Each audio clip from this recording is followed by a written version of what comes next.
For about 1 in 20 people, the number 5 has a color.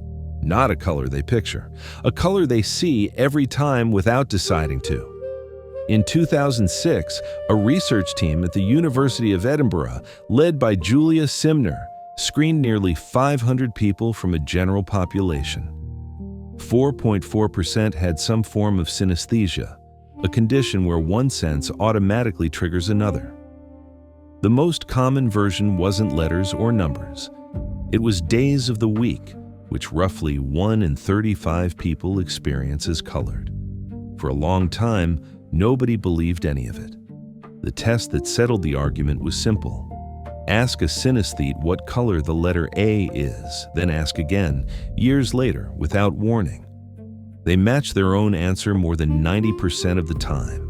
Non-synesthetes, told to invent colors and memorize them, score around 40% after just 2 weeks. There's a faster test. Fill a screen with the number 5 and hide a few 2s inside it. Most people have to hunt. A grapheme color synesthete sees the 2s jump out immediately because to them, shape isn't the only difference. The color is. Neuroscientists think they know why. The part of the brain that recognizes letters and numbers sits directly beside V4, the region that processes color. In 2001, Vilayanur Ramachandran and Edward Hubbard proposed that in synesthetes, these neighboring areas simply talk to each other more than they should. The variants go further than color. In lexical gustatory synesthesia, one of the rarest forms, words produce tastes in the mouth. James Wannerton, who has it, has spent decades cataloging which names taste like what. In mirror touch synesthesia, watching someone else be touched produces a physical sensation on your own skin. It runs in families.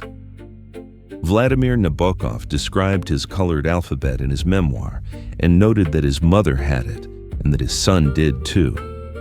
The composer Olivier Messiaen saw chords as colors and wrote color instructions directly into his scores.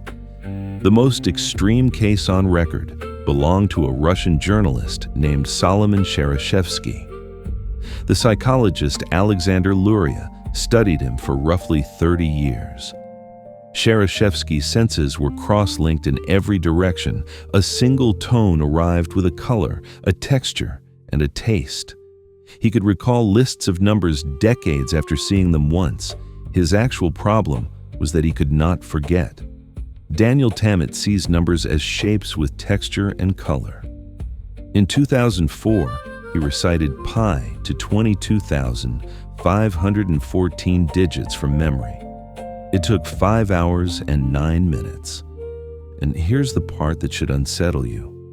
One theory holds that every infant begins cross-wired and that ordinary development is a pruning process, the senses being separated from each other, one by one. Something is left over. Show anyone 2 shapes, one rounded, one jagged, and tell them one is called booba and one is called kiki. Across languages, ages, and cultures, around 95% of people give the same answer. You have never tasted a word. But some part of you still thinks a spiky shape sounds sharp.